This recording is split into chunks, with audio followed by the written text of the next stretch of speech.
Naghahanda na ang Philippine fencing team para sa kanilang paglahok sa 2024 Southeast Asian Fencing Championship na aarangkada na ngayong Disyembre sa Kuala Lumpur, Malaysia. Yan ang ulat ni Daryl Oclares.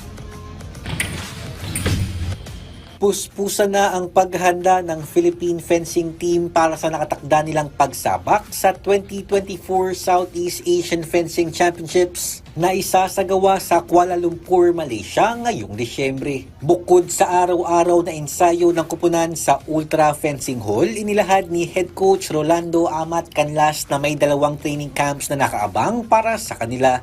Dagdag pa ni Canlas, pasilip din ang torneo sa mga posible nilang makatapat sa 2025 Thailand Southeast Asian Games.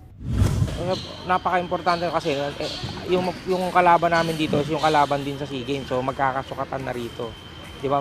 Makikita namin kung ano yung dapat na yung adjustment, kung ano yung dapat i-improve, ano yung mga weakness, anong weapon.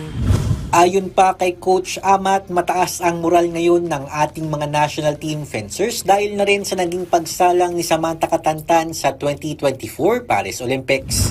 Na-inspire talaga yung fencing community. Sumikat, kita mo sumikat talaga siya, tapos dumami. Lahat dream na magawa yung nagawa ni Sam na makapasok sa Olympics. So, which is good.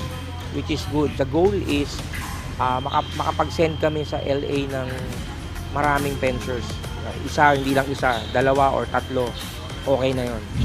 Daryl Oclares para sa Pambansang TV sa Bagong Pilipinas.